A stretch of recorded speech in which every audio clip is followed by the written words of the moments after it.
The body parts are bigger, everything is wetter, everything is louder, everything is more colorful.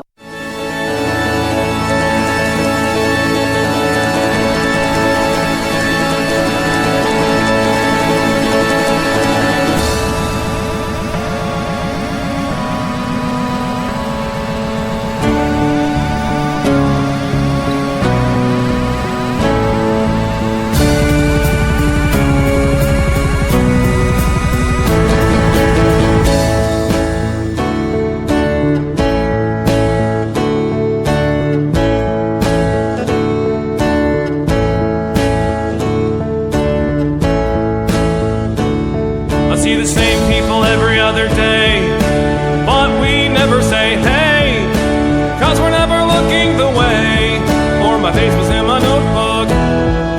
We passed each other, didn't look. But these are the people of the towns, of the towns, the towns, of the towns. And large cities are just a bunch of big small towns, big small towns, overlapping side by side, big small towns.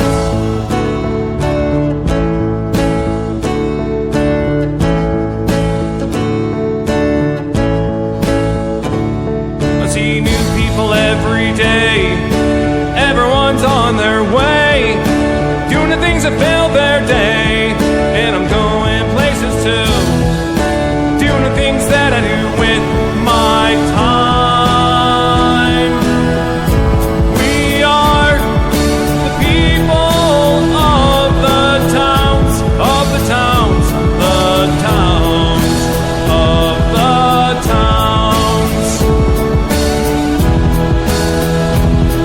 And large cities are just a bunch of big small towns, big small towns, diagonal, top to bottom, big small towns.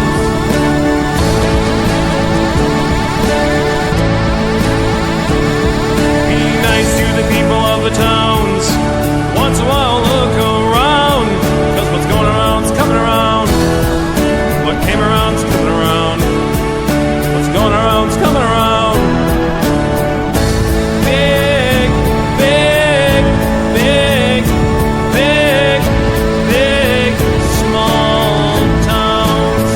Word gets around in the big small towns.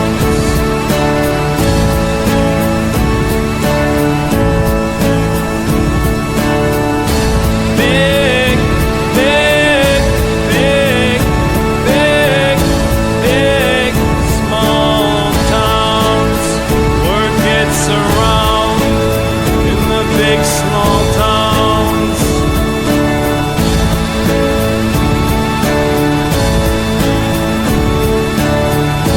Big, big, big, big, big, small towns. Word gets around in the big small towns.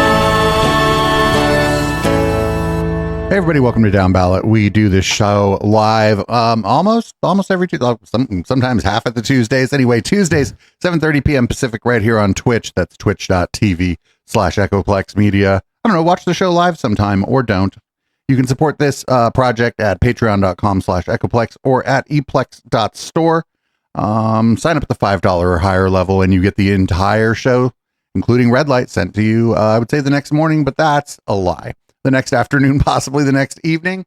And it gets right into your inbox. You can watch the video or listen to the audio. There are other ways to get it without paying for it, and I'll let you figure that out yourselves. I'm Producer Dave. You can find me on Blue Sky at Plex-Dave. Also, 21st of this month, you can find me at The Vault. It's a Redding's only gay bar. I'll be rocking the discotheque up in the North State. Also, this coming Saturday, you probably won't be able to find me, but if you DM me, I might give you the address of something else pretty cool that I'm playing at if you're in the 408 area code. Late birds only. Party doesn't even start till 1 in the morning.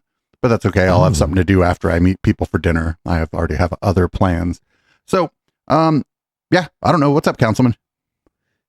Not a whole lot. I would love to join you this weekend in the 408, but it looks like Good Wife and I are going to be inducing some labor starting on Friday. So this is going to be exciting. We're welcoming Bad Baby number 2 to the world very, very soon. So get real. You probably can't very well leave that to go to a rave. I mean, in the middle of the night, maybe, like they're going to be asleep. So, and mom-in-law will be there to handle any naps and stirring. But anyway, this is the Councilman. You can find me as always on Blue Sky at PJ Allen TWO. That's PJ Allen 2. You can also find me waiting for the drop from the last Down Ballot. I can't even remember when the fuck we last did this show, but we really thank our viewer and our listener for making this the 69th best podcast in California, according to some dude.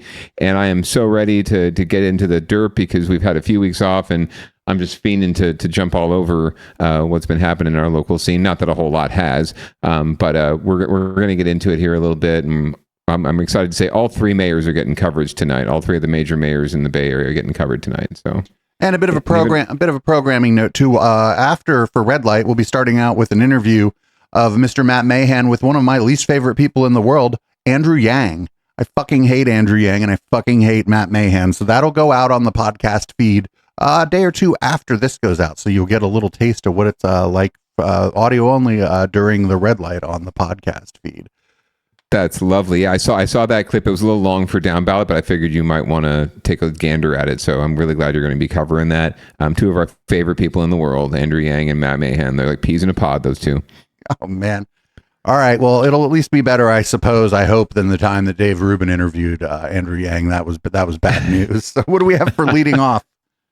Well, speaking of Mayor Ed 209, our favorite mayor of San Jose, in case you hadn't heard, and you heard it first here on Down Ballot about a year ago, Matt Mahan's running for governor, and he had himself a little rally to kick off his community campaign, and we're going to get some coverage of that from our local friends at KPIX.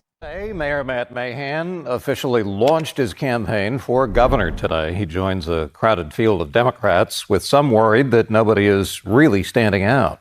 Others are concerned by who is reportedly backing Mahan, and that's big tech. Amanda Harry was there at the kickoff and talked to supporters about what they think. San Jose Mayor Matt Mahan has formally entered the 2026 gubernatorial race. And for some San Jose residents, it's bittersweet. So far, he's done a great job. If anything, if he were to get this role, it would be a tough one for San Jose relative to the work that he started. David Peterson has lived in San Jose for nearly 50 years. He's seen a lot of mayors over that time, but Mahan has felt different to him. Peterson has supported him since he ran for city council in 2020. Sincere, honest individual that speaks from the heart. I haven't got a sense of anything that's off the edge of things. I think he's just a good man, a good father. Peterson believes his back to basics slogan and approach will resonate with voters. I think they're pretty good. If he sticks to the role of common sense and back to the basics, that's what this state needs. It doesn't need necessarily more money. Yes, that's got to happen, but you got to get the costs under control, and I think he could move us in that direction. I'm standing before you today as a candidate for governor of California to fight for our state's progressive values with pragmatic solutions. Mahan used the kickoff as an opportunity to talk about some of the goals for his campaign. It delivers the housing we can afford, energy we can afford, better schools in every community, and an end to street homelessness. He also promised to fight back against anyone or anything that undermines Californian values, even the federal government. Mahan gave examples of how he's already doing this at a city level. We've banned ICE from commandeering libraries and public spaces, and we've sued to protect our civil liberties. I will lead the fight for our values, but never forget that we must fix our problems in California. After listening to Mahan's speech, Peterson has a lot of hope for the Mahan campaign and the future of California. And it returns to be the golden state that it always has been, and that I've come to call my home since I moved here. That guy was like the average age of the people in that crowd, dude. I mean, yeah, I would complain about him being the only person that they interviewed, but but honestly, like, he was pretty representative of Matt Mahan's crowd. It's the same crowd that got him elected to the city council from Almaden, which is the Tony White southern part of San Jose, for those of you not familiar with our geography, and the same people that got him elected mayor, and the same people that will frankly propel him to governor, because those are the kind of people that fucking vote, especially in primaries. And nice unassuming, not very politically savvy white people are the ones who vote and decide these elections for us before it even gets to a runoff. When more people of color, more people of lower income and diverse communities end up voting, rich white people end up deciding who faces off in those runoffs. And all he's going to need is 10, 12% of the vote to get into that runoff, because there's just so many fucking candidates. I think there's 10 finalists now who filed the run, including 8 Dems, including him, although I wouldn't really call him a Democrat. And as we've said before, he's got a game plan and a message that is resonating with folks right now, especially people like Dave Peterson, who don't know thing one about what's actually going on, and just like the sound of like, yeah, I'm going to cut costs and rein in government and make it more efficient, as if government has the resources it needs to begin with, right? Like, is there overspending in government? Yes. You know who's overspent on? CEOs of the Valley Water District and other large public agencies, right? Like, the people at the very top are incredibly overpaid. The people in high-level management. People in mid-level management and below are drastically underpaid, and they're paid back with pensions that help make these jobs more palatable. That's the first shit on the chopping block, by the way, when stuff gets real. When stuff gets real, It's like, sorry, we promised you this thing, but whoopsie poopsie, time for backsies. Correct, exactly. And if you want to talk to me, like, there's so many people who are saying, oh, we pay too many taxes, blah, blah, blah. We're not taxed enough in this country, right? This whole country was founded on the idea that we don't want to be taxed. But the fact of the matter is, if you want a fully functioning democracy, if you want a fully functioning republic that provides public services like fucking roads, like parks, like libraries, like schools, like housing, you name it, right? Police, fire department, right? You want all these things. You want a cop to come and save you when your house is getting robbed. If you want roads that don't tear up your SUVs, your fancy cars, transmissions and suspension systems. That's public dollars, right? We're not taxed enough to fund all these things. And the money that does come in, it's not that they need to rein in spending. Where they need to rein in spending is public safety, is prisons. Right now we spend in California something like 10 times as much on our prisons as we do on our education system. That's back asswards, right? That's what's got to change, not cutting back, not making more cuts and being more efficient. You're not going to find a lot more efficiency in government. What you need to do is reprioritize the things that are important. And that's not what I'm hearing from this guy. All I hear from this guy is he wants to run it like some sort of corporation. And government isn't a corporation. It's not a tech startup. It's not even a private business. It's a public endeavor, and we should treat it as such. And it's not at all surprising that people like Dave Peterson don't know what's going on and think this guy's a cute, handsome, young, preppy, honest broker. Complete bullshit. But he plays into that. He's got them eating right out of his hand. And he might write it all the way to the governor's office. And frankly, Dave's like, well, it would be to San Jose's regret if he moves. It's too bad for San Jose if he moves on. Good riddance, man. Go to Sacramento. Go to where you can get less done in Sacramento and do less harm, actually, as governor than you can as the mayor of San Jose. Get out of my city. Move on, do your thing, stop bothering us here, and let's get back to our basics here, which is actually, running a city and not trying to run an ad campaign or a marketing campaign, which is all he's been doing for the past 6 years. Anyway, can you tell I'm a little pissed? Yeah, that guy was like, well, he's not going to get any of this stuff done, and he started this stuff. I think that's why he's running, right? I think I'm fucking stealing this from you, that he's running because he promised all this fucking progress on all these difficult problems. Instead of saying, hey, we got to work this stuff out, and I need to hear like input from other people, and I want to talk to people who maybe don't have the same position as me on this because I don't really know how to fix this, and we got to all work together. He's like, I got this, baby.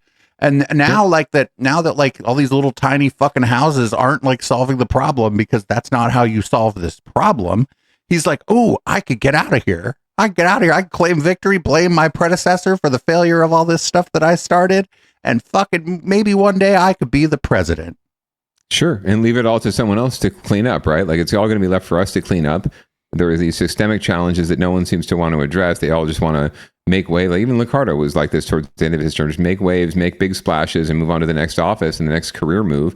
And no one's thinking about the long-term health of the city, right? Or of these, where they come from. Like he supposedly cares a lot for San Jose, right? Well, I have yet to see it. Like, this is not how you care for it. He says he has the best job in the world. Okay, why are you leaving the best job in the world to go be the governor, right? Or trying to, at least. So, a bunch of hypocrisy. And unfortunately, the people that have the power to vote in these elections and have the power to move things don't see that, right? They're not. It's not that they're educated.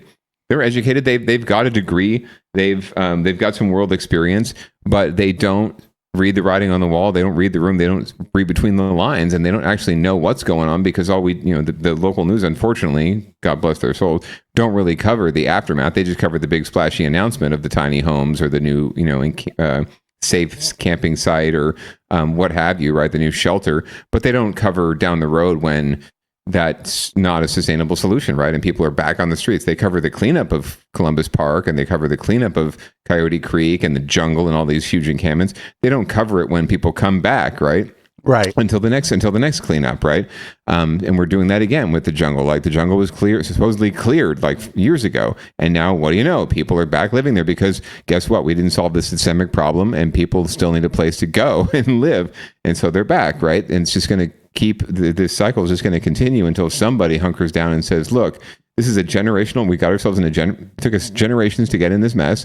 It's going to take generations to get out of this mess. Let's all work together. I'm not stressed about my ego. It doesn't have to be me solving this problem. It's us solving this problem. If we all do it together, that's good enough, right? It doesn't need to be on my tombstone or in my obituary. We just need to get it done because it's the right thing to do. And unfortunately, politicians generally don't see it that way. And he's absolutely, no matter what he says, he is absolutely 100%, without a doubt, a politician. And we need to remember that. Like he is one of the most ambitious politicians I've ever seen. So don't let him tell you that he's not a politician. Don't let him tell you he's an outsider. That's complete bullshit. Right. He's an outsider only insofar as he sold some fucking company that would have eventually gone under to Pinterest, right? Yeah, correct. And you and I both know, like, tech startups and that whole world, the VC world, what is that but politics, right? There's politics all up and through that, right? Like it's all salesmanship. It's all a lot of like eugenics politics a lot of times. Yeah, correct. Yeah. It's all politics. So don't ever let anyone tell you, especially from the corporate world, especially from the tech world, that they're not politicians or they're coming at this from an outsider's perspective. Bullshit. You know who's an outsider is like a community organizer, like a Barack Obama, who came up from that space, right? Who came up from the streets, from working with people on the ground, experiencing their pain and doing something about it in a systemic way or trying to change the systems. I love it when community organizers commit war crimes as the president. That's much better. Right. Right. Exactly. So, anyway, don't let these folks tell you that they, especially when they sound just like Trump, right? Like, I'm going to solve this. What was it? Your energy costs are going to be cut 50% in my first 12 months. The gas prices are going to go down 50% in my first 12 months. Oh, $2. Right. They haven't gone down. They're going up. Oh, sorry. Yeah, no, I told you they were going to go up the whole time. Didn't I tell you that? So it's just a bunch of gaslighting, and I'm kind of sick and tired of it, which is why, you know what, frankly, let him win. Let him get out. Like I said, let him get out of San Jose. Let's get back to our basics, and let's get someone who actually gives a shit in the mayor's seat. But even then, we all know that that's not necessarily going to happen. We'll probably end up with another white, Bellarmine graduate. Not that I should talk as our mayor. I mean, hey, the last two mayors, they look like me. They're white Jesuit school graduates. They just don't actually follow the values. So real quick, I should be happy, but I like how the news mentioned, people at the beginning, they're like, and people have concerns about who's funding him. And then they didn't say shit. They didn't cover about it. Like not even like a word, like even a word at the end and go, others, obviously people that weren't at this have concerns that he's been funded by the co-founder of Palantir and other big tech money. And that that's all they would have had to do at the end.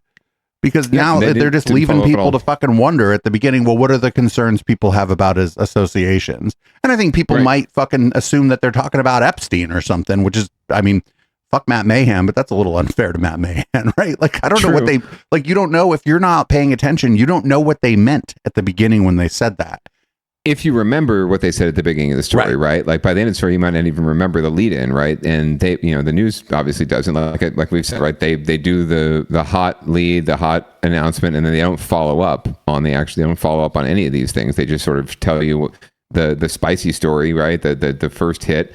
And then they move on to the next thing, and they don't bother to follow up. Although we're going to get the ultimate follow up during And Another Thing tonight, because we've been following that story for quite a while. But hint, hint. Stay tuned stay to the end. Stay to the end. Stay for public comment. Come for our fancy hats and stay for public comment. Do you like my new hat? It's from Media Winch's new streetwear brand. I hella love it. It's hella local. I'm rocking a little local today. It's getting to be baseball season, and I am if nothing else, I'm a shill for for-profit sports. But yeah, no, I'm digging the hella local hat. That's badass. But almost as good as the tinfoil hat. I think that was the most genius thing I've ever seen. Yeah, you can get these at hellalocal.store. So nice. Hit that up. So we're gonna move on to Down Ballot Watch. So I think this is this story that's been going around. I think this is nothing. Everybody, they're like, the Republicans are leading. I'm like, motherfucker, there's two of them. So I think this story is nothing. I think this doesn't matter. I think as soon as two people drop out, the two front runners are going to be Democrats. Like it's. Well, let's see what's going on, and we can talk about it on the other side. I don't think I'll need to provide context because I'm pretty sure Audrey Assistio is going to do that for us here on NBC Bay Area, or at least I hope so. That's the very direct message from the chair of California's Democratic Party to the half a dozen high-profile Democrats that are running for governor. The June primaries are fast approaching, and the field remains very crowded. Here's a look at the latest polling from February. You can see the top two Republican candidates are polling around the same numbers as the top three Democrats. And the Democratic Party's worried all those other candidates polling at a combined 30 points could clear the way for a Republican victory for the first time since 2006. Robert Honda joins us live after talking to the party's chair. Robert, what's he saying tonight? Well, what he said probably shook up quite a few campaigns, but the party chief says it's simple math. Too many Democrats could splinter the primary vote and help Republicans gain a top spot in the general election. Let's beat those candidates. 9 prominent Democrats have been campaigning for governor here in the Bay Area and all around the state, but everyone is just campaigning right now. This Friday, that changes. March 6th is the filing deadline to become an official candidate. California uses a jungle primary format, meaning the two top vote getters in June go on to the November election, regardless of their party. So with two Republicans polling fairly well, state Democrats worry so many Democrats will fracture the vote. That's why State Democratic Party Chair Rusty Hicks put out an open letter essentially saying, if you can't win now, drop out. I'm asking each candidate for governor to honestly and candidly assess their viability to make it to the general election. And if they don't see a viable path, to simply not file. And if they do file, to be prepared to suspend their campaign and endorse another candidate if in fact they do not become viable by mid-April. San Jose State University political science professor and dean of undergraduate education, Melinda Jackson, says with the two Republicans polling pretty well, the request makes sense. The primary elections don't have a huge voter turnout. So, typically we're talking less than 30% of voters turn out for a primary. So again, if you have Republican voters who are really motivated because they think they might get, one or two of their guys on the ballot, that could really create some risk for the Democrats this time. Hicks says he understands with such prominent candidates, it will be hard for any of them to picture themselves not gaining ground. Reality is that the stakes are incredibly high at this historic moment in our nation. California's leadership, both at home and abroad, is at stake. There are a lot of great candidates in this race, but I disagree. Have to, kind of put the good of the party above their own personal self-interest. Well, that's not going to be Matt. Well, the Democratic candidates have a few days to ponder that call from their party, and we are hearing that some candidates are already pushing back. For example, San Jose Mayor Matt Mahan. They're saying that they might not be polling that well now, but they will get better later as long as they keep campaigning. Live in San Jose, Robert Honda, NBC Bay Area News. Robert, thank you. Mahan's like, have you ever heard of money? Yeah, right. Like $7 million of Palantir money buys you a whole lot of ads and a whole lot of name ID. He's going to be plastered all over your TVs very, very soon. The filing deadline was just last I saw week. an ad for him on Grindr. Oh, very nice. That's probably the best place for him. And he's one to talk about, like, the party doesn't need to tell me what to do. The guy has never really been engaged with the Democratic Party before, and yet showed up at the convention and tried the state convention in San Francisco a couple weekends ago, and tried to make a little hay, even though he'd entered the race too late to be considered for endorsement. But he hosted a nice little wine and meet and greet, with a DJ. You should have put in to be the DJ. Up all over at the convention center. Yeah, I know, right? Just tried to make a play with some more moderate, quote unquote, delegates, and kind of got the cold shoulder. I think you've seen if you're in our Discord chat or Discord space, you probably saw some of the stickers like MAGA Mayhan and other things that were going around the convention, which I thought were just classic. So I got a couple copies. I'll send you one. So he's one to talk about, bucking the party trend. He's always bucked the party. He's not really even a Democrat, frankly, when you look at his policy positions.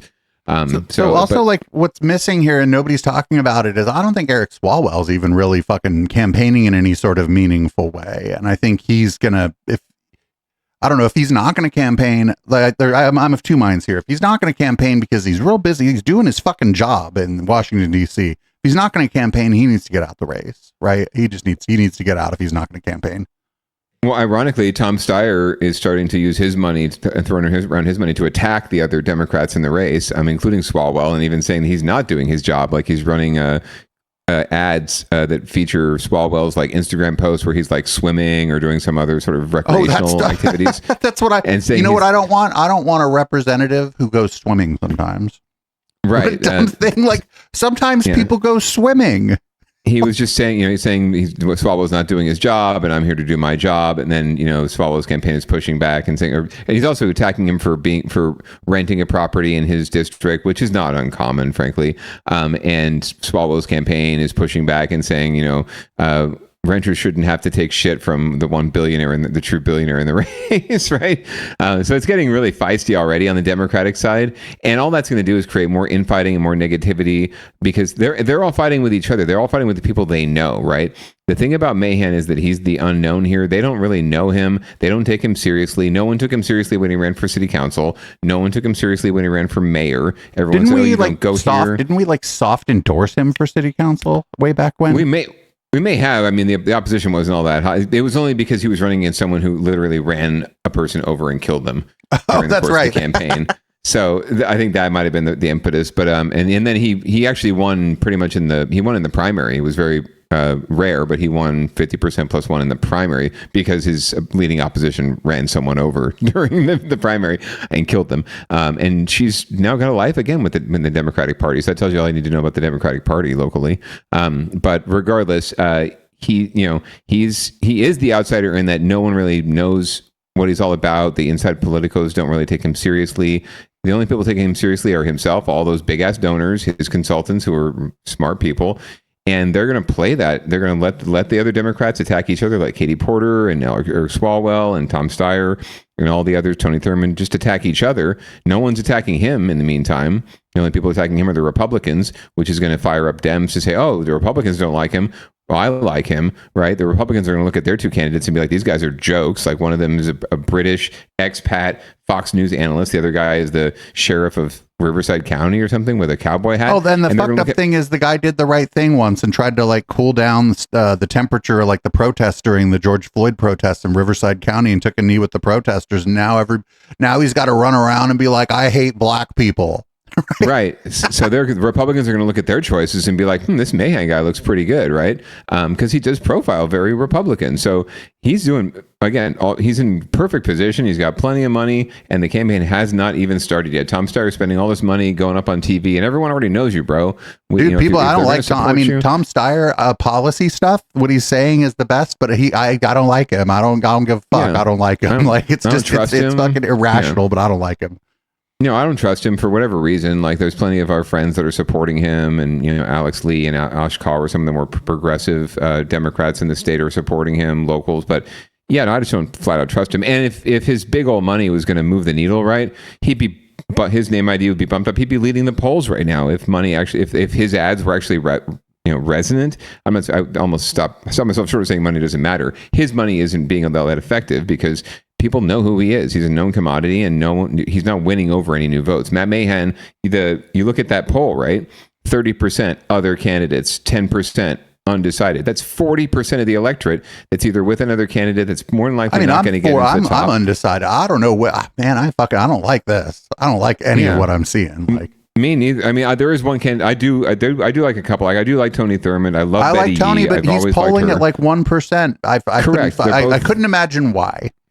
Yeah, the best candidates are polling just low. Like Betty Yee is probably the most qualified, most progressive candidate in the entire race, and has the best policy positions as far as the things that you and I care about, and this program generally cares about. But yeah, she's polling way down because she doesn't have the money and she doesn't have the name ID, and it's just not going to happen for her. So that 30% other candidates, that's fertile ground for Mahan. That 10% undecided is fertile ground. And like I said, all you saw the numbers. All you need is 15%, right? You're top of the pops.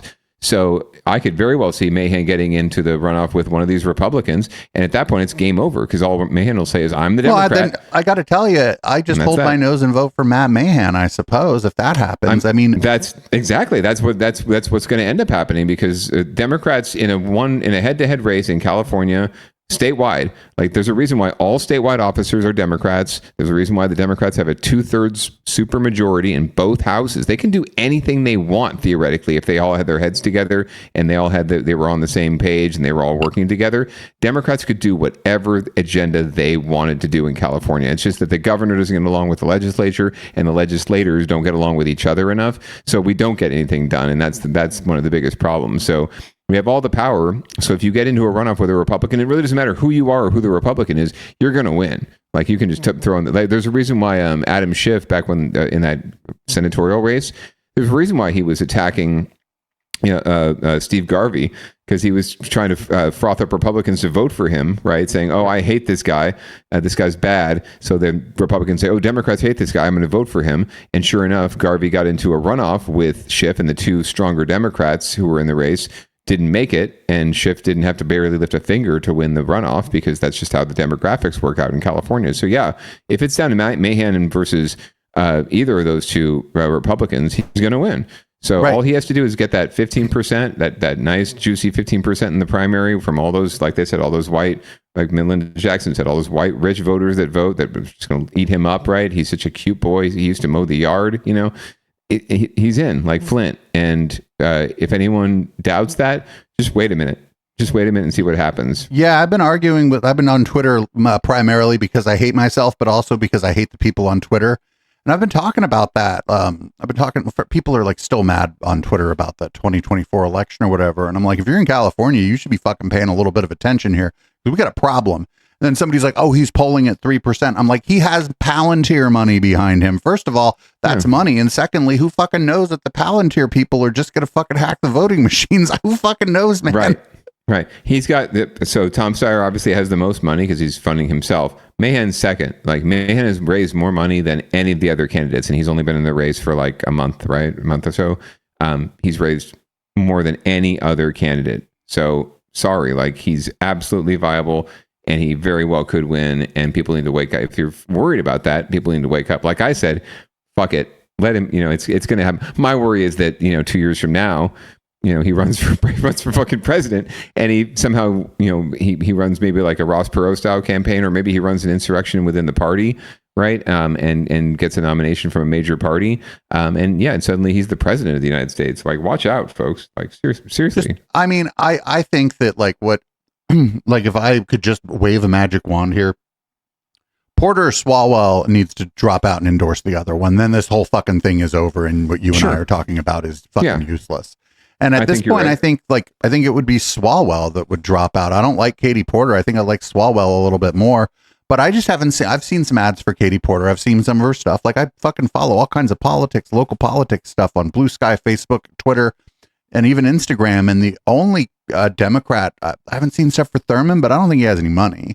So that might be why I'm not seeing stuff for him. But I've seen some stuff about Betty Yee. I haven't seen shit from Eric Swalwell's campaign, and I am his target voter right? I am a progressive from the Bay Area who always votes. So I don't know why I'm not seeing any ads for this guy who's like a local. He's from the same, he's from the county I live in. Yeah. Like, I think he's banking on free press a lot. He's banking on the fact that he got a lot of public attention from being, leading one of the impeachment trials of Donald Trump. Got a lot of publicity for that. Lately, he's been on the news a lot because there was a family from his district. You've probably seen it, where the kid got like yanked out of the car and deported with the mom, right? And he's stepping up to help the family, and he's getting on the news every night about that. I think he's banking on that a bit because he doesn't have the money. But that's crazy because I haven't heard shit about that, which is weird. Well, it's because you don't watch the local news except when we're on Downballot, right? Like most people don't. Also, he's not gonna. I don't know if he's gonna win. Like the Bay Area is not. He's gonna have to you got to get people to vote for you in fucking Los Angeles County, and I feel like yeah. I feel like Matt Mahan is going to be able to do that because they don't know who the fuck he is. Yeah, he's been Matt Mahan. There's a reason why he's been going on the news, and we've covered it, right? In LA, in San Diego, in these other markets, in Sacramento. He's been doing op-eds in the San Francisco papers and not the San Jose papers, right? Or paper, I should say, of record. He even came to my specific neighborhood in Oakland because he's afraid of the rest of Oakland. Right. He came up and campaigned in Oakland, not because he was necessarily thought it would help the guy that he was supporting, but it got him out there in the public eye in Oakland, right? So yeah, no, he's not dumb. The people working for him are not dumb. They're well paid. They're professionals and they understand politics.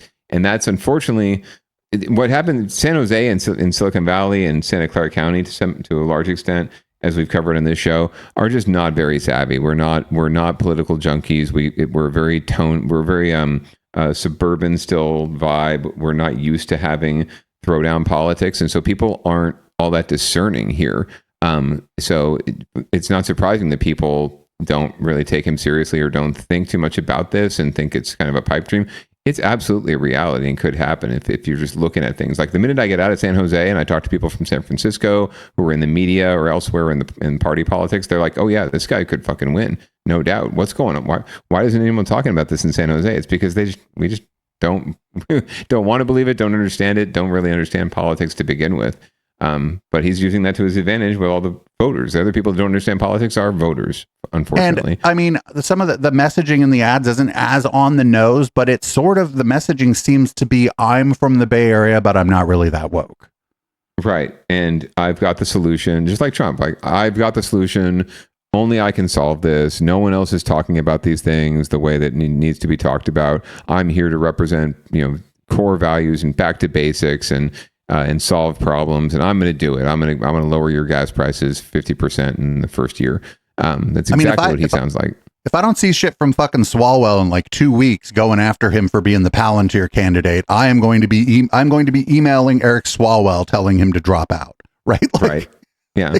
So it's either vacationing Eric Swalwell or staff abusing Katie Porter at this point, if you're like a party insider and you want to vote for one of them. So take your pick. I do love Tony Thurmond a lot, but he's also black too, so he'd have no fucking chance. That's why I think that's going to work against him. Like, California is like a very diverse place, but it's fucking, this state is, I mean, this is America. We are fucking racist, dude. 100%. Yeah, and he's not like Barack Obama black. He's black, right? So right. Yeah, and I mean that's not for like, not for nothing. Like, we're two white guys saying that, but I understand that like Barack Obama got where he was by making like rich white people very comfortable with his blackness. Oh yeah, and people don't forget he's half Scotch Irish. Like his grandma who raised him was Scotch Irish. I am not black checking Barack Obama. All right, I know he wasn't throwing dice. I know he wasn't throwing dice in the Rose Garden or anything like that. But in America, if you are 1/64th black, you are black. Like it's absolutely true, right? It doesn't matter how black you are black in this country just because of because that's how we are. But I think from our perspective, since we are white dudes,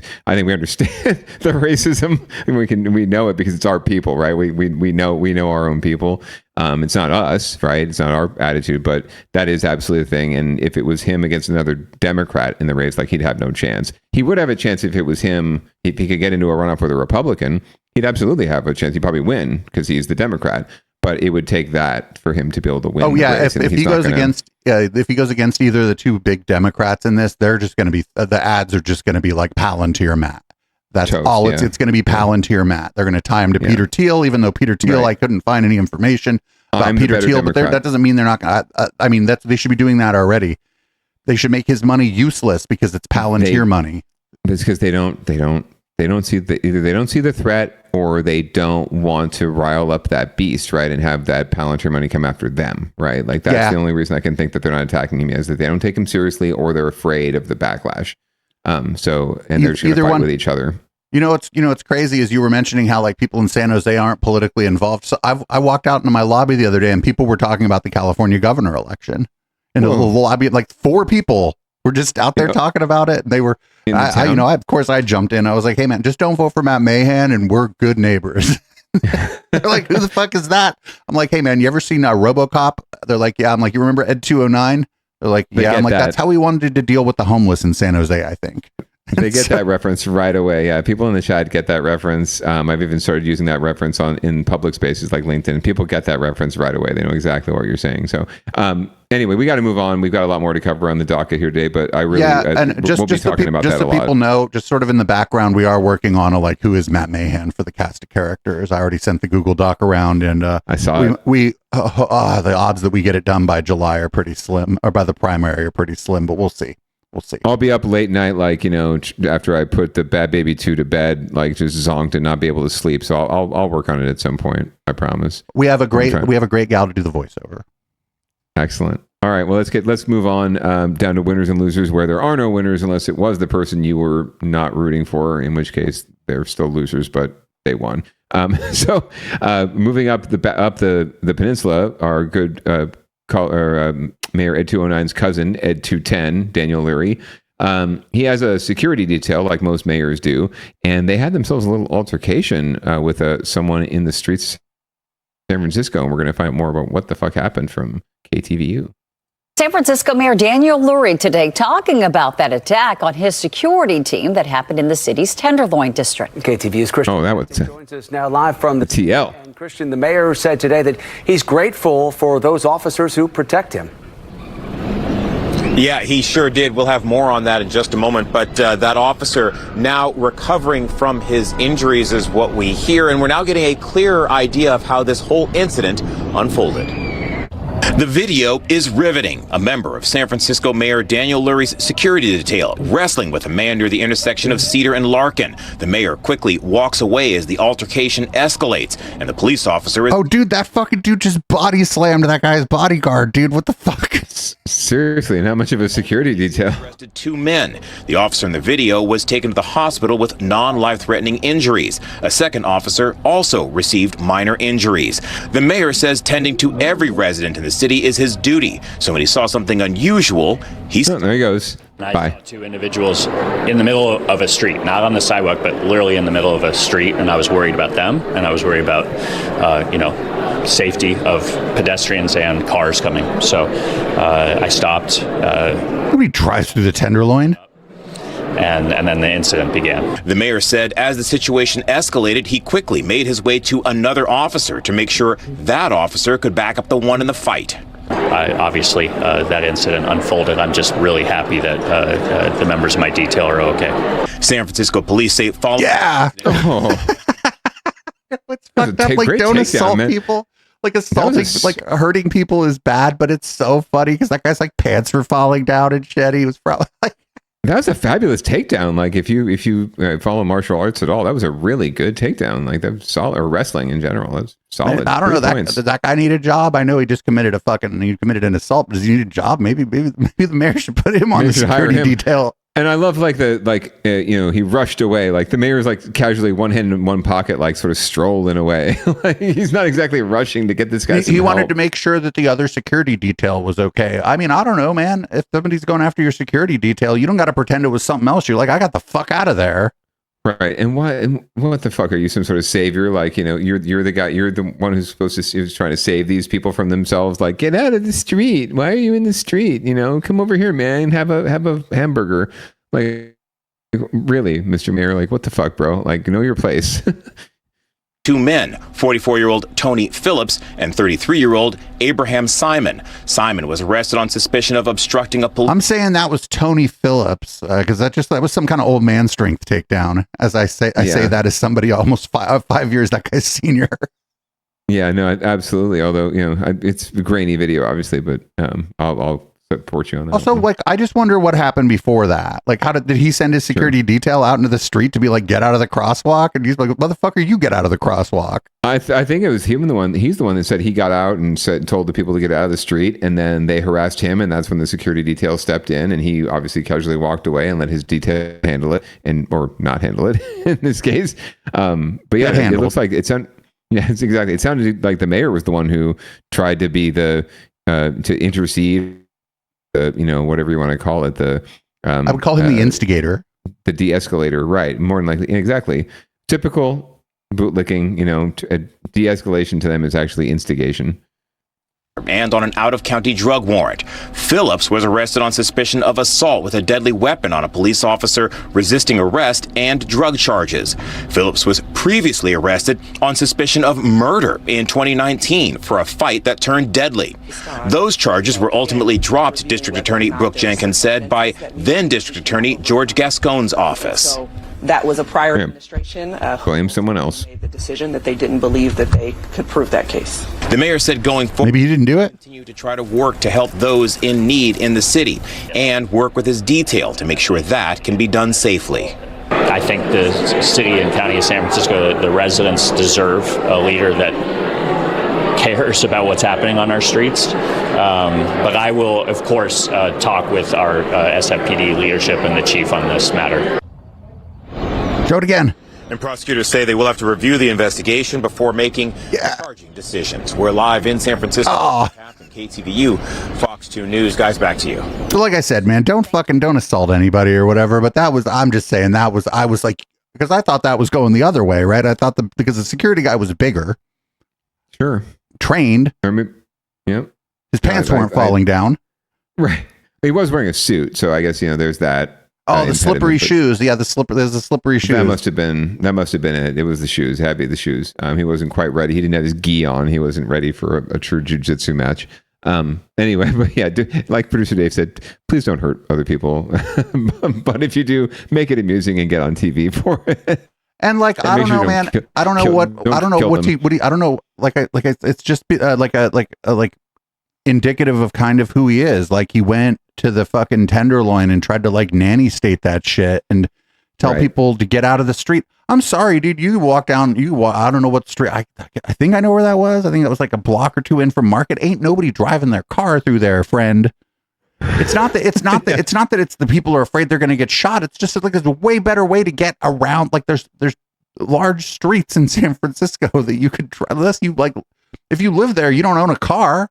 Like nobody drives down that street.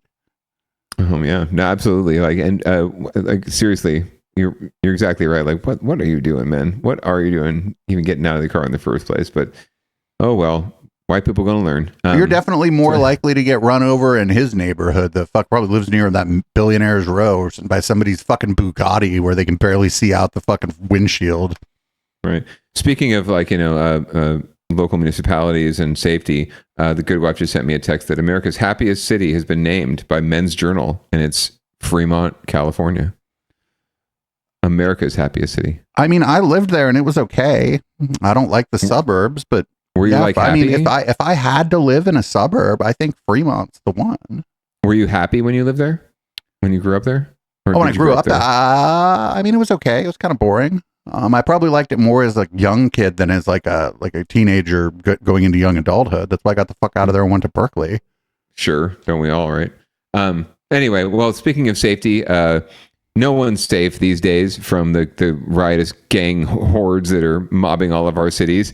And Mayor Barbara Lee in Oakland found that out the hard way when her car got jacked. We're going to find out more from this hit from local news. It's just not safe. How did Oakland Mayor Barbara Lee's city-owned Ford Expedition get stolen? A spokesperson for the Oakland Police Union tells us it's a troubling but telling tale. When the mayor's office is broken into, her car is stolen and dumped in Vallejo, everybody is at risk.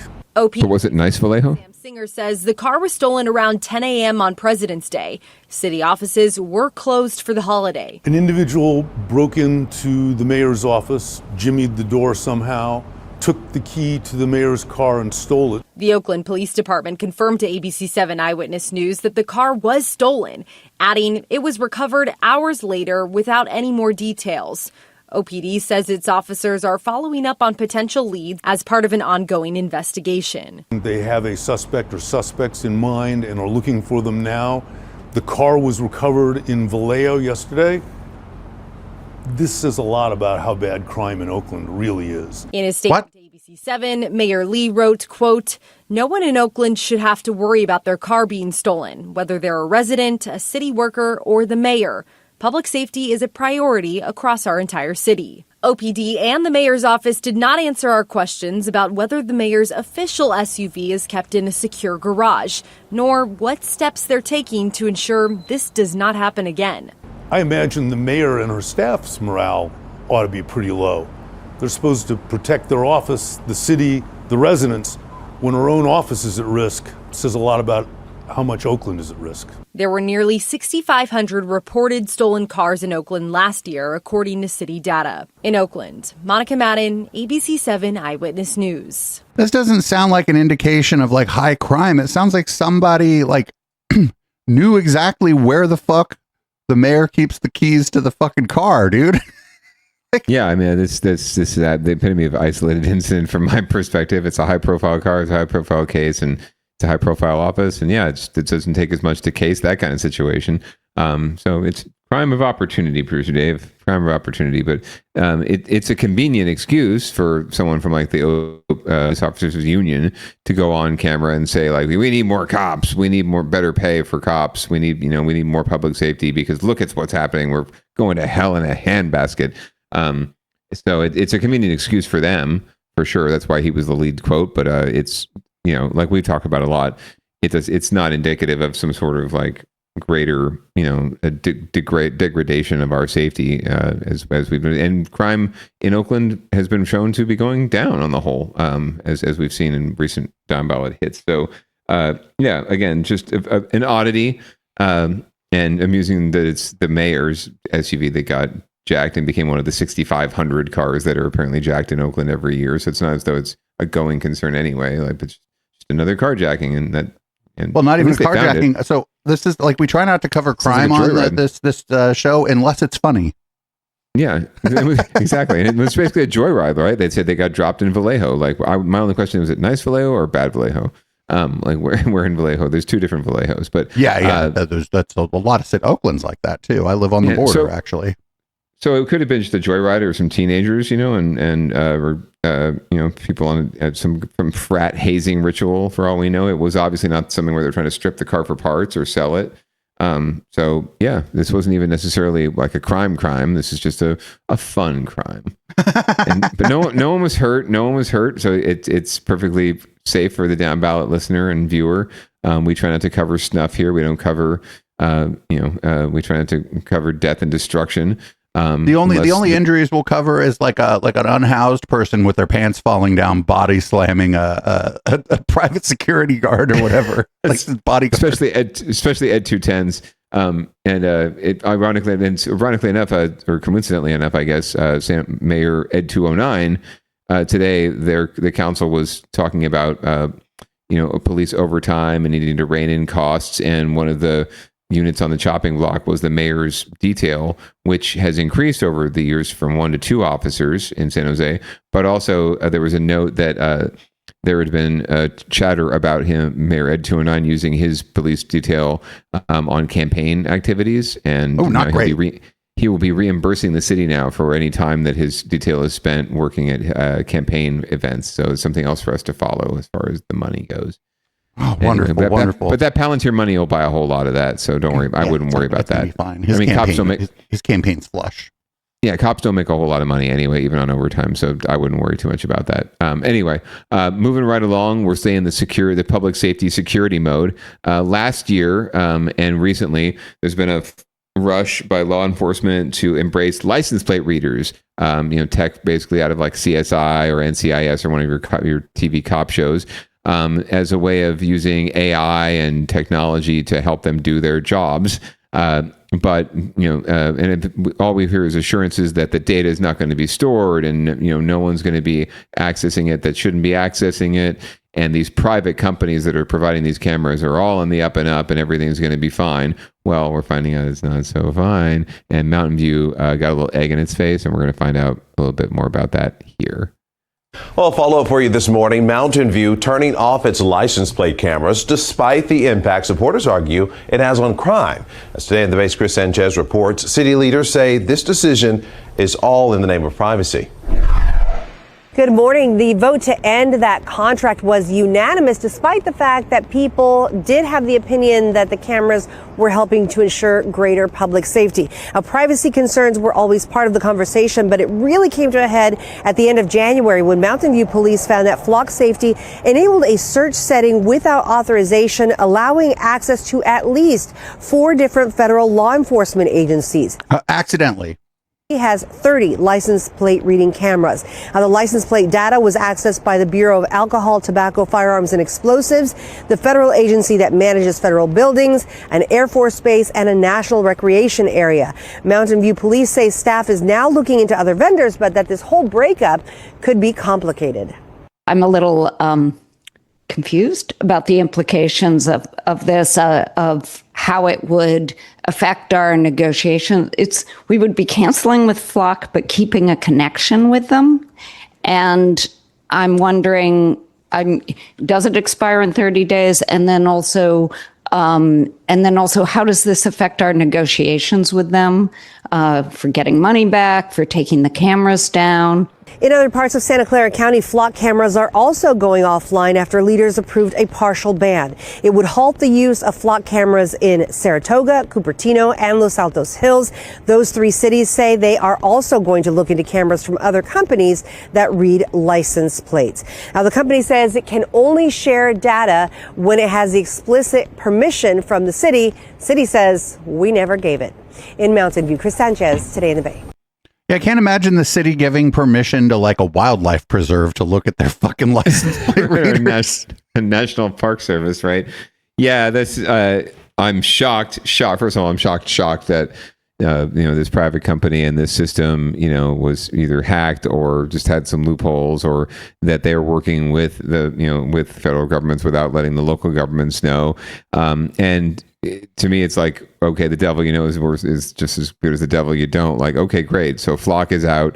Who's the next vendor that comes in? Because it's not like there's some sort of fucking nonprofit out there that's providing license plate readers, right? It's not about like this specific. The concern is not about the specific company or industry or vendor that's providing this. It's about the privacy and the standards and the technology in the first place, right? It's just funny that we're rushing to make things more, like Mayor Ed 209, rushing to make things more efficient, and surprised when suddenly all the warning signs that you were given, all the the ACLU standing up and telling you that this is not a good idea, for a variety of reasons, not just that you can't trust these companies, but also just the privacy issues and the data storage issues. And suddenly, suddenly we're concerned because all the things that they said actually came to fruition. So now we should change things. We should re-examine things. It's just amusing to me. Like, but it's just typical government rushing to create more efficiency, to try to appease people's desire to have less crime and more public safety, without thinking about the consequences. Right. It's more or less, it's like you're and I might be like overreaching a little bit here, but I don't think so. You're basically searching everyone without a warrant that drives by these fucking traffic cams, right? You're violating people's constitutional rights. I think, I know you're in public and you can photograph in public, but systemizing it like this, the way the government does, I think is a pretty good case that like you're just violating everybody's rights by doing this. You're violating, there's no right to privacy, but I think you're violating like the 4th and the 5th Amendment, the right to freedom from self-incrimination. Right. And simply because like it's helped to, find and track people who have committed crimes, right? It doesn't forgive or excuse all the other situations where like, I'm being tracked, like the bad babies, I'm being tracked on, while I'm bringing the bad baby home from preschool, right? Like, and I never gave permission for that. And I shudder to think, how folks can sleep at night knowing that they're, going to bed thinking, oh, well, I'm solving the problem, when really you're just creating a bigger problem. You're creating this opportunity. You talk about how we want ICE out and we want the federal government out of our business. Well, you've created this huge opportunity for people for them to be up in our business constantly.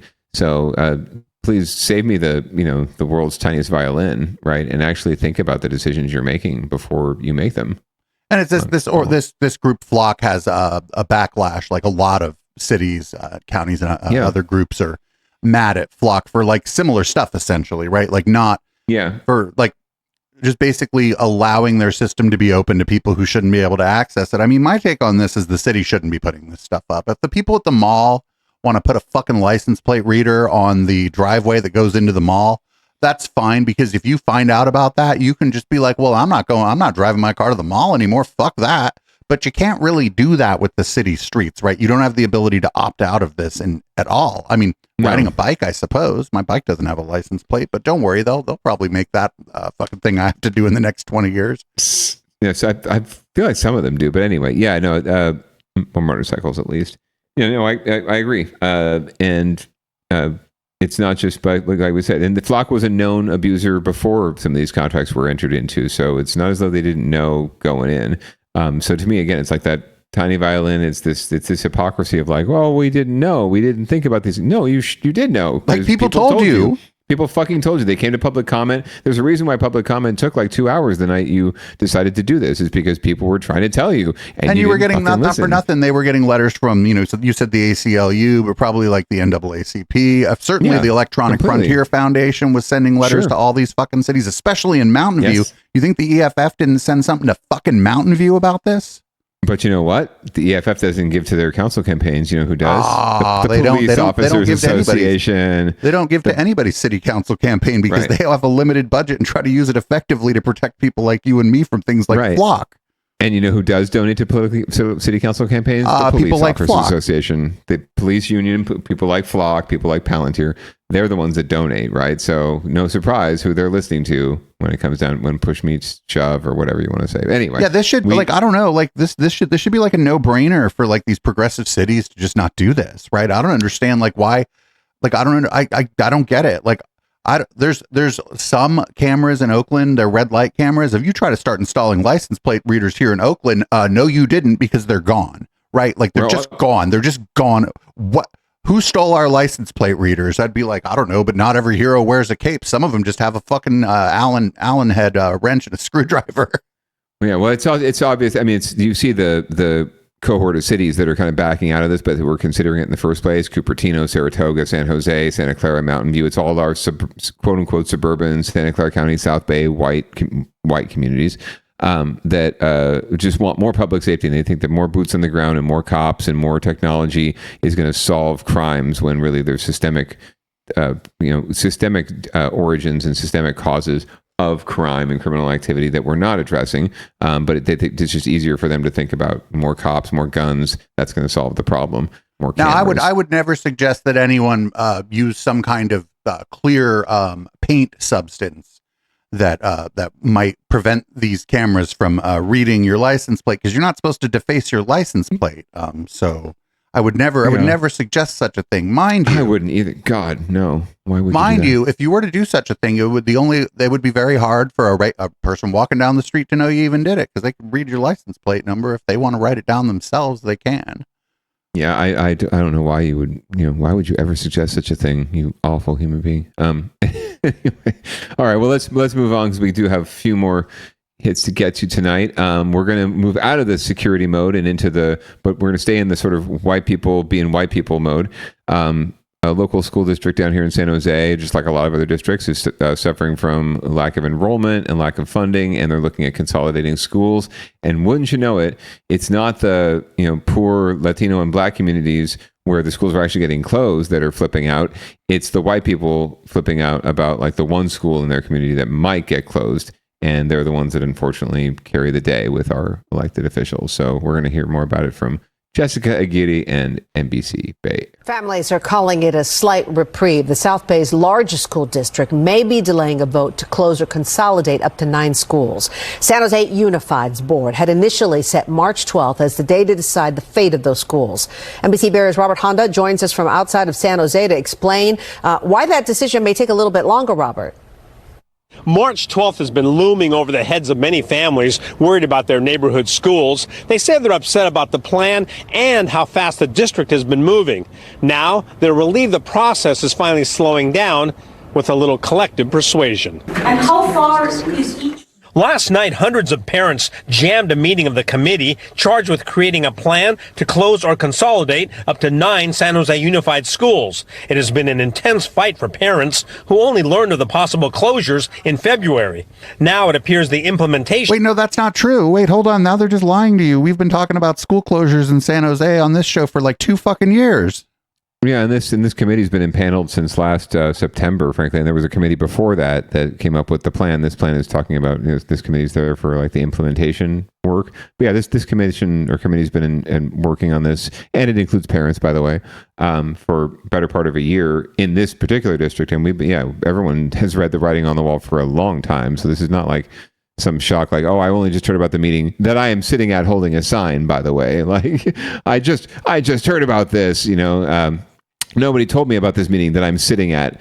This is the classic argument I just love so much, but not to forgive anyone. Like, I think it's the district calls this the Schools of Tomorrow initiative, which is some sort of Orwellian way of saying we're going to close your school. So they're also not being entirely like genuine about this whole thing. But at the same time, like, it's to say that you didn't know about it or didn't know this was coming. That's pretty disingenuous right there. The fast schedule and ultimately said it wanted more options to consider before making any recommendation. Parents say that's a relief. So for the committee leadership and for committee members to say we need more time was a win for sure. The second thing that I would say was a win was that the district and the committee members actually acknowledged that we are now working towards a metric which is about building ideal schools. And that was never really... It sounds like Scientology. Scientology is building ideal orgs. What was about the message that the parents sent last night that suddenly seemed to resonate? The parents were cutthroat.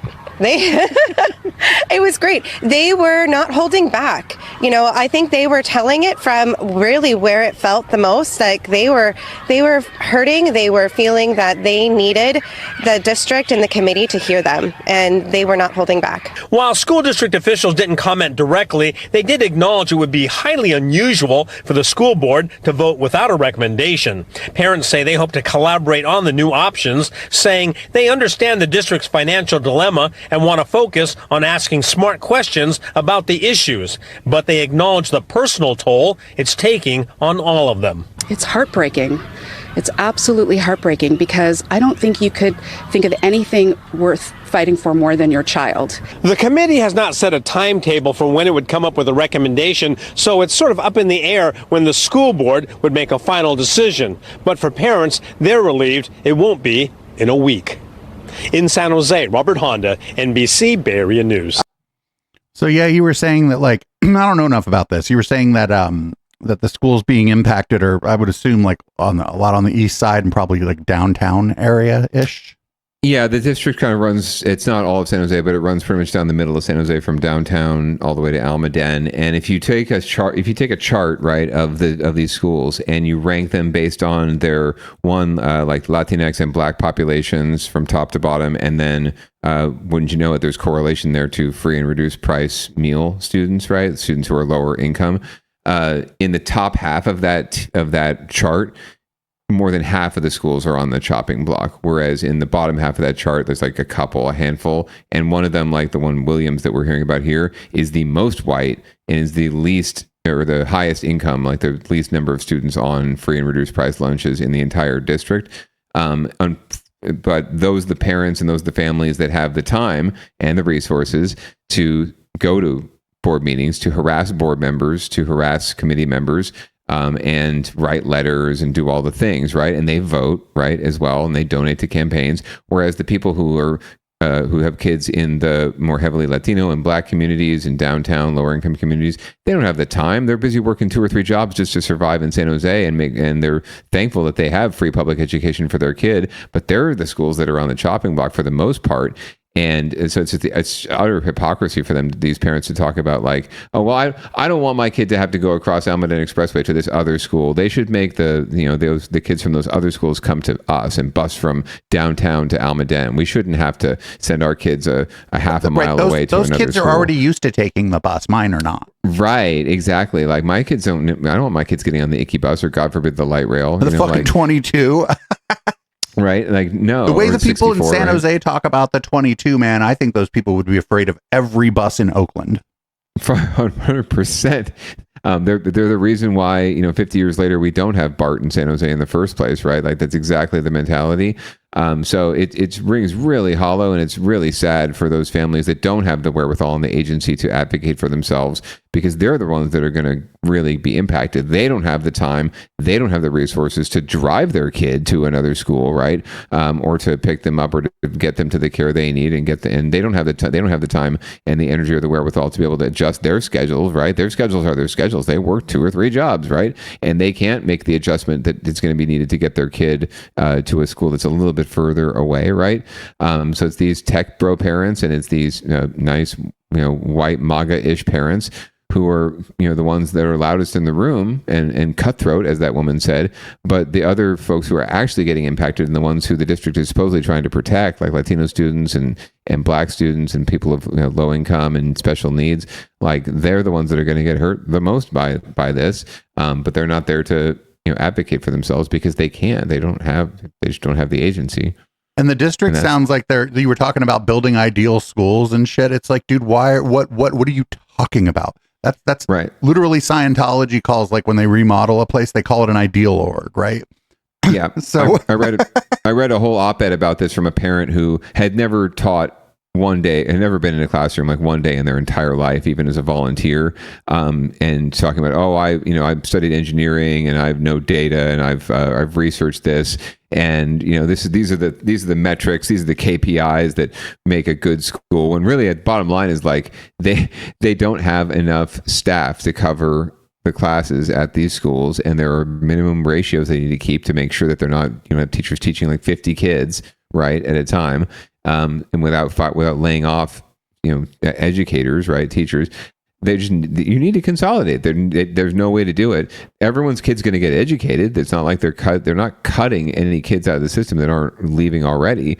They're going to get their education, and it's really just it's an us versus them, and don't make my kid move. Don't inconvenience my life to do this. Why don't you go inconvenience some other people whose lives are already inconvenienced by the entire system that's keeping them down in the first place, right?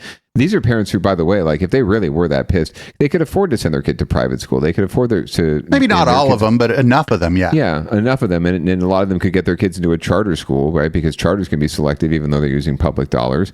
So it's not as though they don't have options. It's the parents who don't have options, like, who are really getting it impacted as usual and get screwed in the situation as usual. And it's everyone's fault. Like we talk about winners and losers, it's everyone's a loser here. The district for not making moves earlier to minimize this kind of stark pain, right? This immediate pain, like easing into this, closing a school here, a school there over time. They just waited for things to get better, and it didn't get better.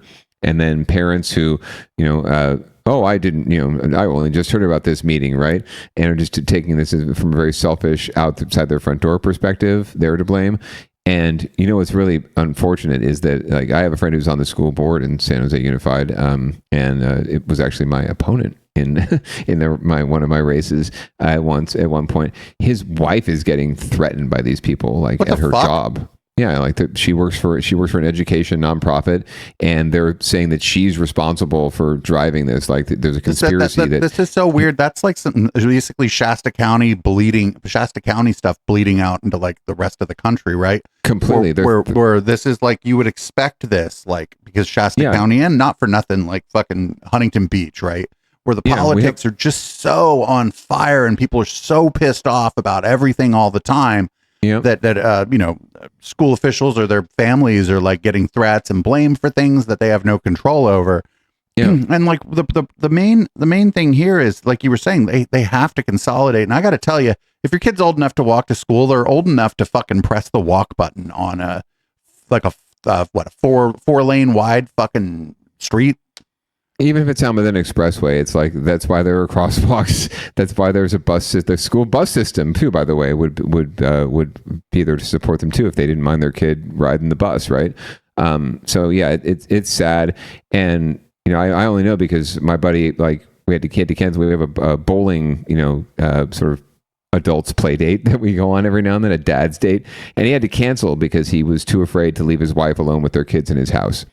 Like that should not happen. But it is happening, and it's these very parents we're hearing from who are so concerned about their kids, they're willing to threaten someone else's kids, irrationally and unnecessarily, because they blame them for their selfish problems. And just real quick, like, I saw a lot of homemade signs, but I saw like there's like an organized group. I don't think it's wrong to organize like this, but some of those signs were professionally printed. Like some of those were like, they looked like the campaign signs that you would put on someone's lawn, or like that you would see that Scientology helped create for the anti-vaccine rallies in Sacramento or whatever. And it's just like, well, I don't know, man. It seems like you're if I don't know. It just seems sort of astroturfy kind of in a way. No, completely. And again, they have the resources to print up signs like that, right? They don't have to go home and paint and do, handmade signs. They can print signs. They can print lawn signs. They probably have lawn signs out in their community. Don't close Williams with the little whale logo, right? Like, it's sad. It's really sad. And again, the people getting hurt are the people that have the least amount of agency in the first place, and the people that the public system is there for. Are any of these people willing to open their wallets? You know what I'm saying? Like, if you're this mad about it, are you willing to open your fucking wallet to fucking help solve this problem? Let's not even go there. Like, San Jose Unified put their parcel tax out for re-up last year, you might recall, and it failed, right? Because people didn't, people didn't support it, primarily in these neighborhoods, these Almaden neighborhoods. Yeah, we're taxed too much. We want to pinch every penny, but then when, like, fucking you don't have any pennies to keep the school open, we're going to bitch about that. Correct. We're overtaxed, but but we're not going to help pitch in the $5 million. Jesus Christ, God forbid, that this parcel tax contributed to help keep schools open, to hire more teachers and counselors and everyone else that's trying to better your child's life. Because we're overtaxed, and we shouldn't. You should spend your money better. You should reappropriate dollars that come from the state that are determined by, like, enrollment or property taxes, right? Like, it's such bullshit and such hypocrisy, and it's I mean, I'm not letting the school district off. I think their messaging, first of all, is bad. But I don't know. I feel like if you're like that engaged as a parent, you knew this was coming, because I don't live in San Jose. I don't have any fucking kids. I don't even like San Jose.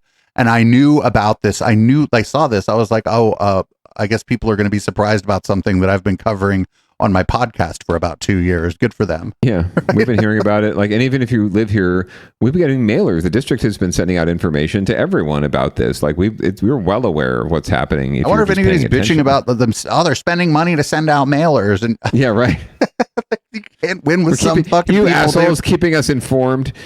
You can't win with some fucking people, and I think that's what our next story is going to be. Actually, correct. Yeah, let's just let's move on down the docket here. We got a few more stories to cover. And speaking of white people in Tony neighborhoods being pissed about brown people, apparently it's Ramadan. For those of you who don't know or don't practice the Muslim faith, we're in the middle of. I knew it was Ramadan, but that's just because, like, I unfortunately follow a lot of stuff on the internet where people hate Muslims, and so there you go. That's the only way.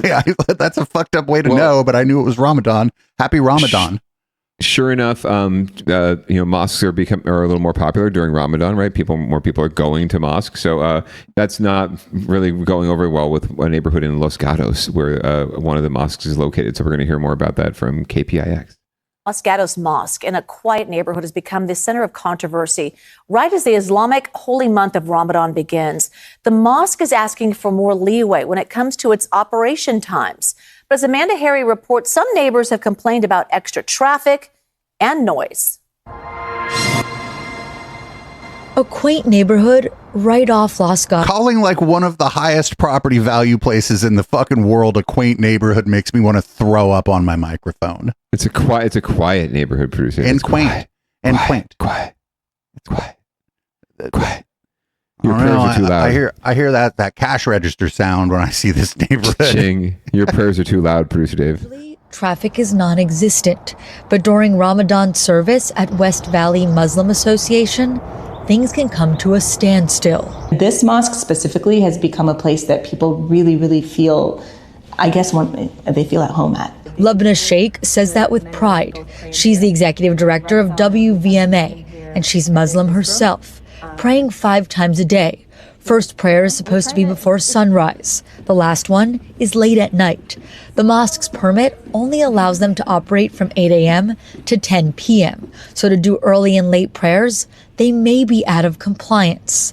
Last year, on their busiest night of Ramadan, Sheikh says they had issues. They called the cops and the cops came out, and we went to talk to them and say, is everything okay? And we went to the cops, we're like, are there any issues? And he said, there were noise complaints. The mosque has applied for an updated conditional use permit to allow for extended hours. But some neighbors say it's not just the noise, it's the volume of vehicles at strange times. Kim Ratcliffe lives next door. Her security camera caught this video from Tuesday night. Car after car turning out of the mosque. For 30 nights is hundreds of cars, 1,000 people, and we cannot sleep. Ratcliffe has lived in the neighborhood for more than 20 years. Where are you going? She says the space used to be a Jehovah's Witness church, and they never had any issues. I mean, come on. Come all the way. Come on. This used to be weird white people, and now it's like average brown people, and we're pissed. Because we have somewhere to go at 10:30 at night, right? And our street's backed up. I mean, they might have somewhere to go, but I don't know. Obviously, they're doing donuts and doing sideshows and ghost riding the whip outside their mosque, apparently. Yeah, somebody in chat said, to be fair, it looks like a lot of traffic, but it's like just for like an hour. I don't know, man. I live in a city, man. 10:30 at night. Like, what are you stressing? Yeah. COVID. As things reopened, it became busier. 2024 during Ramadan, I had just been diagnosed with malignant melanoma, and I was Jesus Christ. the hospital the next day for surgery, and all of a sudden this huge crowd and traffic and people just descended outside. And I remember I went outside and I was like, what's going on here? She says most nights of Ramadan, they gave me cancer.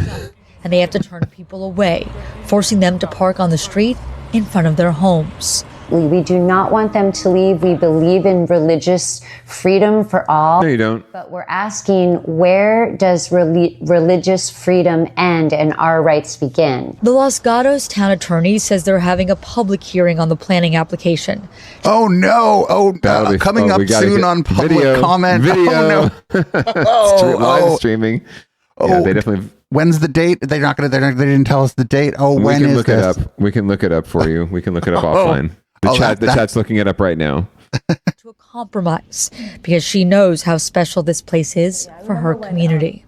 It's so rewarding, and then at the same time to feel like, oh, but your neighbors hate you. It's like, no, I don't want that. Like, I want you to, just, and I wish there was a way that we could like teleport people here so we didn't have to drive in. That's not possible. I bet those same fucking neighbors are the ones that were like, what do you mean you're putting light rail in all the way to the Vasona line, right? Right. It's going to cause more traffic. So it's going to get in the way of my car. So I don't know. Like, so I don't think that, like, what is she talking about? She couldn't sleep. Was she just having anxiety because of all the cars? Because I would assume no matter where you're at in Los Gatos, right? There's a decent, the houses aren't like right up on the fucking street like my apartment building is, right? They're back a little ways. Yeah, like, and you got double pane windows usually, and it's like it's not like it's just cars. It's not like it's making a bunch of noise. Like the kids across the street from our house at this school probably make more noise than like a row of cars. It's not like they're honking their horns and, like I said, ghost riding the whip or doing a sideshow out front. Like they're just trying to go home, right? Like they're just driving home. It's like you're tired at the end of the night. You're probably not making any much noise, and they're probably all driving. There's probably a bunch of them driving Teslas anyway, so the cars themselves don't make a shit ton of noise either. So yeah, this is much ado about white people again, but they're not. Don't worry, producer Dave. They're not racist, and they respect the freedom of religion. But where does the freedom of religion end and our rights begin?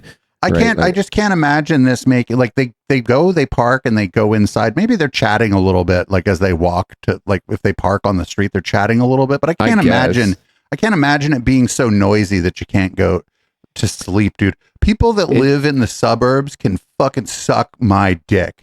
The way they fucking talk about other people, the way they talk about their neighborhood, their community, the way that they fucking behave, essentially, and act like that they, like, deserve everything in the world because they fucking live in the suburbs, especially in the South Bay. Fuck those people. I have lived here for 30 years, and this is the worst I've ever seen it, Producer Dave. And yeah, I'm sure some folks are chatting on the way into the mosque, and you know what? They're probably speaking some other language, something not English. Or maybe I don't know what they're saying about me.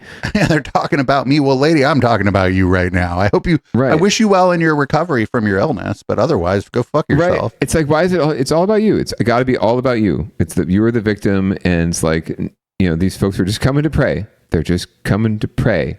Dan Badandi once said, "It's about you." Yes, exactly. It's all about you for some reason, and it's like, you know, fine. You don't like it, like, you know, go talk to them. Go say hi. Don't call the fucking police on top of that too. Like, fine, if you feel like you have a legitimate concern, why don't you go talk to them? Why don't you go engage with them instead of calling the manager on them, right? You don't want to engage. You don't care. It's all about you, and you don't want to try and bridge divide. You just want to build freaking walls, right? So the next thing is going to be like, we're going to need a sound barrier between us and these folks, you know, and the city's got to pay for it, or they got to pay for it. But it can't be too tall. But it can't be too tall, because then it'll obstruct my view of the mountains and the trees. Yeah. So like, again, the world's tiniest violin, right?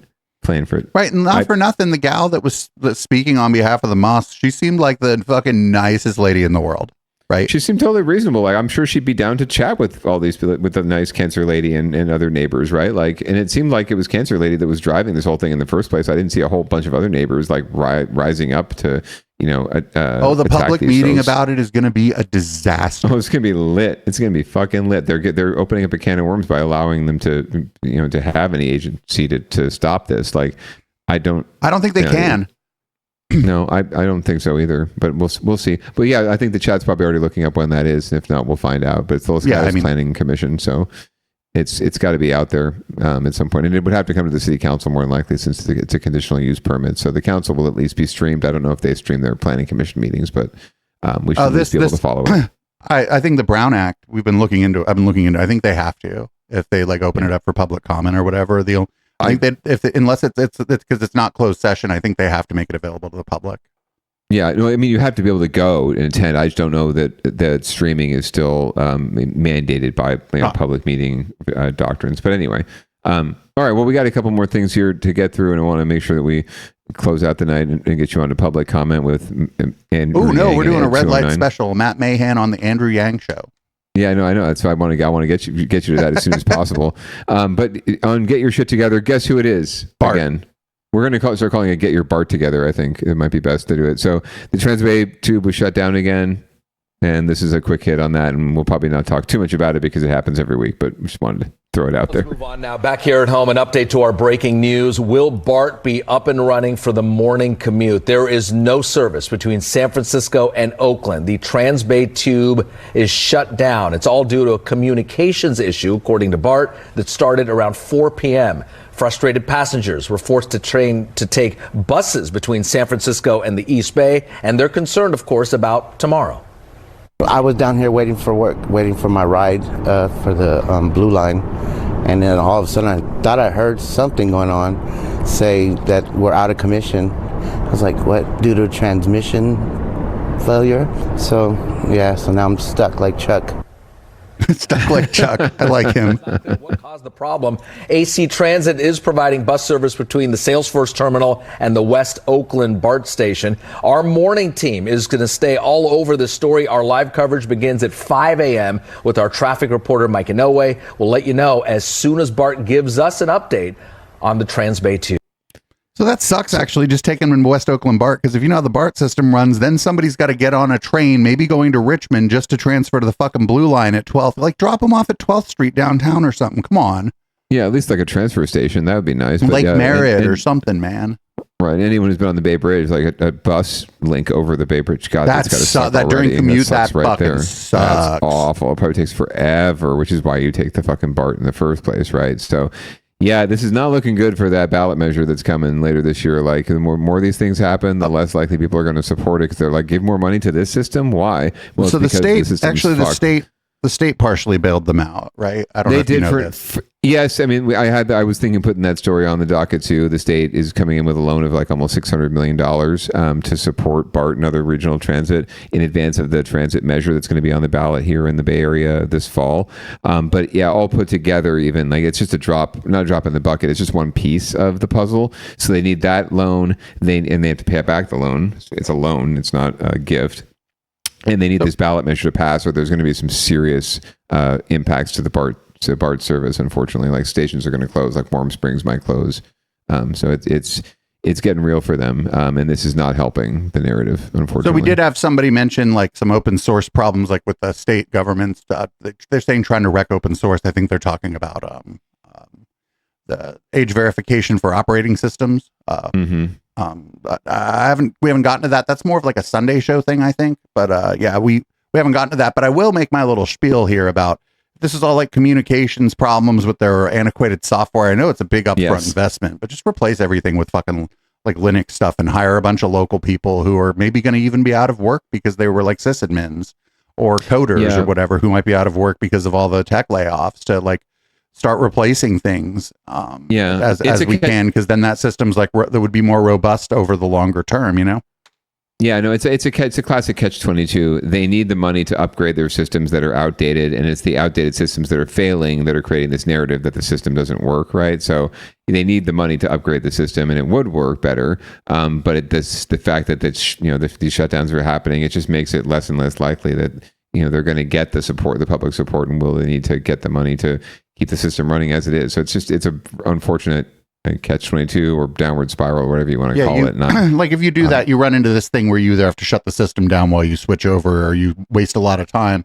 Not waste, but you spend a lot of time when you're in like replacing things, basically in the translation layer, essentially, right? Where the old system was talking to the old system in one way, and the new system is going to talk to the new system in another way. So now you're spending a lot of time trying to make sure that the new system is interoperable with the old system as you piecemeal replace the old system with a newer system, and it ends up, I mean, it's a giant fucking mess.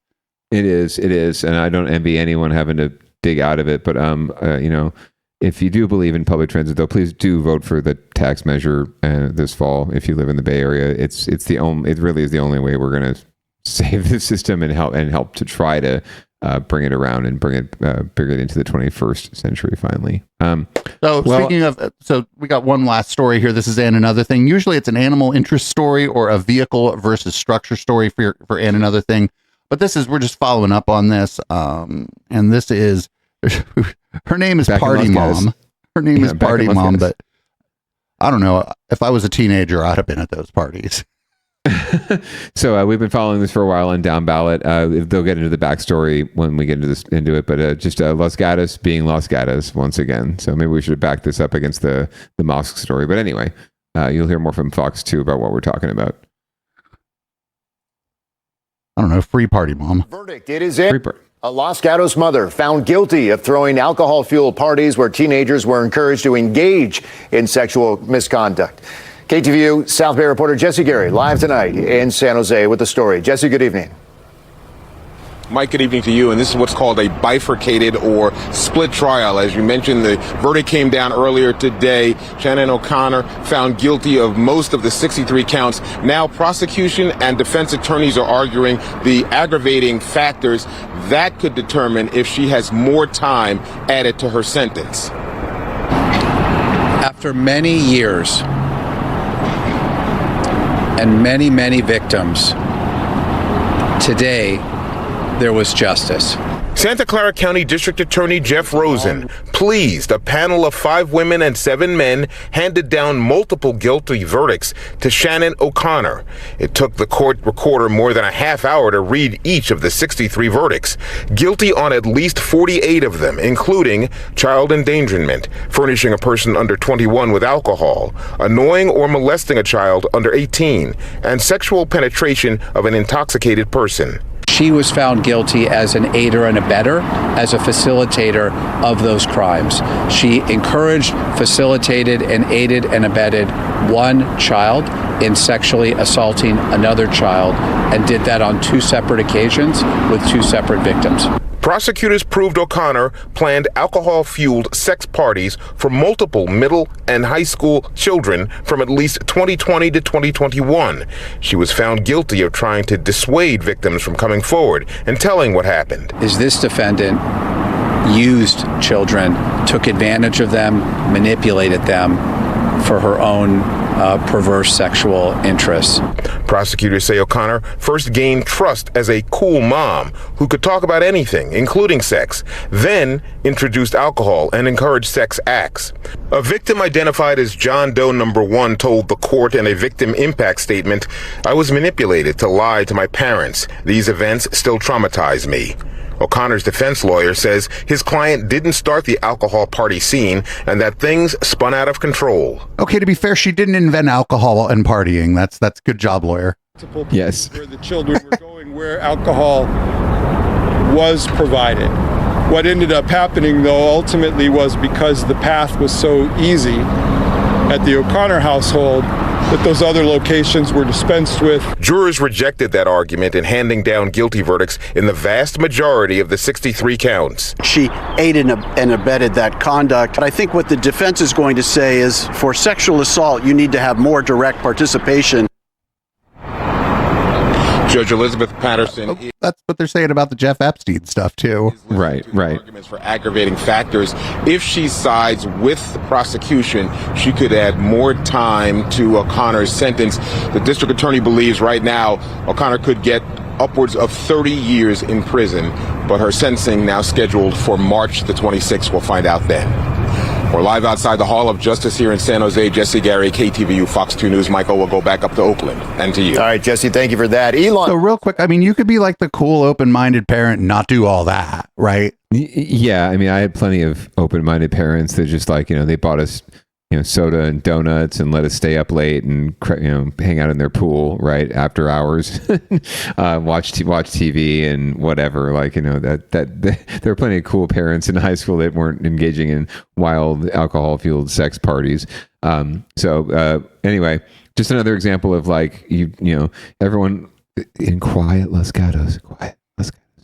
These things are happening behind closed doors, and the fact that, going back to that story previously, right, all these folks in that neighborhood are so concerned about these folks coming to pray in their neighborhood, right, and yet this kind of shit's happening right down the street in their Tony neighborhood, in one of those houses, right, their next door neighbor. These kind of things. Right? Didn't we hear like people were doing like fucking burnouts on her front lawn and shit, and people fell out of fucking moving cars and shit, like. Yes. So it's like, okay, fine. And right. Like I'm shocked, right. That, people are coming to pray in my neighborhood, but, this is fine. She probably was part of the HOA and, the PTA. Right. And, had bake sales and shit on the side. Right. And God forbid, who knows what was in those baked goods. But again, you can do all this. You can even be like, listen, I'm gonna go over here. If you guys, are, it's totally illegal for you to drink, but if you guys are drinking here, do not drive. Right, stay here. Like my parents did that when I was younger. They're like, you can't be out there driving around partying. As long as you guys can keep it down a little bit, and invite your friends over, hang out in the garage. Like, you can't be out there driving around doing this. It's precisely what my mom would say. Like, you're gonna smoke that stuff. You could at least take it out to the garage, councilman.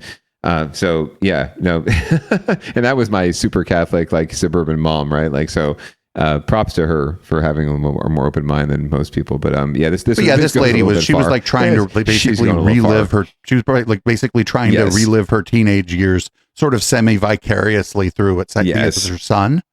Yeah, her son was probably the one she was motivating to do a lot of these acts, as it were, the more egregious crimes. A lot of the crimes were like aiding and abetting, like underage drinking, other things. That there were a handful of the crimes that had to do with actual right, and sexual.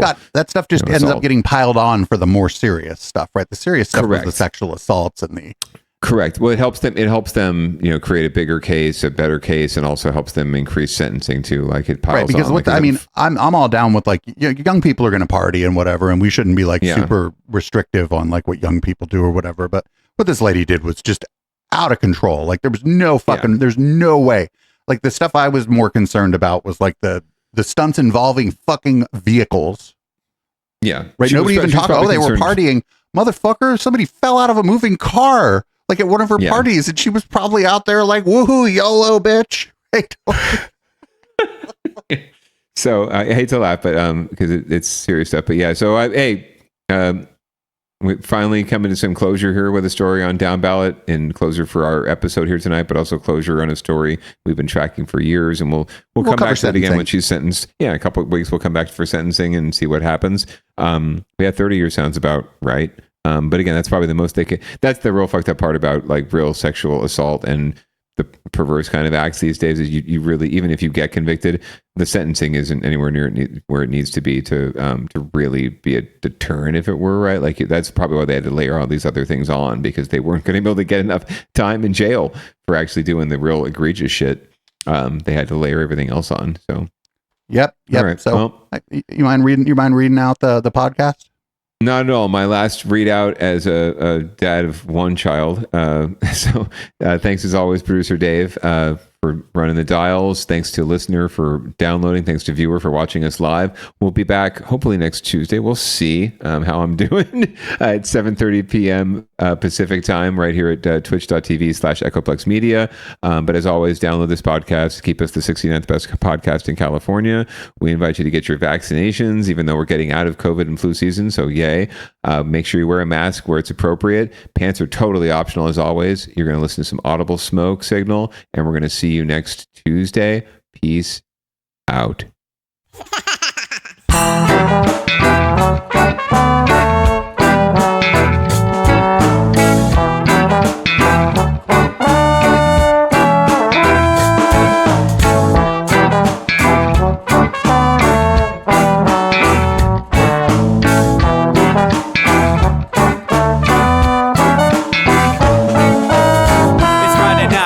Time to get the party started. Pick up my phone just to check and see who's calling. Dress up real nice for the ladies at the bar, and I'm driving in my car just to get to where they are. Here at the local scene is where I plant my feet. It's where I smoke my cigarette and I hold my drink. I look at all my friends, they're all blazing green. Here at the front of the stage waiting for MTV. Where are those guys who's standing next to me with a pipe in his hand ready to blaze for me? About 5 minutes later we're all singing Queen. Now get the fuck up on stage and rock the scene, yeah. We do what we want, and what we want is to jam. So sit back and enjoy the band. We do what we want, and what we want is to jam. So sit back and enjoy the band. Enjoy that band. I turn and head back to the bar for a refill, man, because you know where we are. We're headed out to the car to smoke another one and another one. Now just when the magic starts kicking in, I hear relapse playing, you know it's time to head in. Alright everybody, now it's time to grab a new drink, spark it if you got it, and then pass it to me, yeah. We do what we want, and what we want is to jam. So sit back and enjoy the band. We do what we want to do, and what we want is to jam. So sit back and enjoy the band. Enjoy that band. Last up on the bill for the show tonight is Down and Dirty in 5, so we're headed outside to spark up another joint. Now who's got my lighter? Stoner E, of course, shouldn't you be inside? I'm all up in this bitch, being who I gotta be. I'm fucked up like the U.S. economy. The truth is that I don't think logically. Stoner E take you on a psychedelic odyssey. Now inside motherfuckers is rocking me, and outside shit we smoke a lot of broccoli. Rocky the rollie, all that sexy girl be jocking me. Ain't too drunk to fuck, but I'll probably do it sloppily. We do what we want, what we wanna do, and what we want is to jam. So sit back and enjoy the band, enjoy the band, enjoy the band. We do what we want, what we wanna do, and what we want is to jam. So sit back and enjoy the band. Molly say that he like jamming and he hope he like jamming too. Well, I gotta say, thank you, Bob, we do. Yes, I gotta say, thank you, Bob, we do. Well, Bob Marley said that he like jamming and he hope he like jamming too. Well, I gotta say, thank you, Bob, we do. Yes, I gotta say, thank you, Bob, we do. Yeah, we do what we want, and what we want is to jam. So sit back and enjoy the band. We do what we want, and what we wanna do, what we want is to jam. So sit back and enjoy the band. Enjoy that band. We do what we want, what we wanna do, what we want is to jam. So sit back and enjoy the band. Enjoy that band. We do what we want, and what we want is to jam. So sit back and enjoy the band.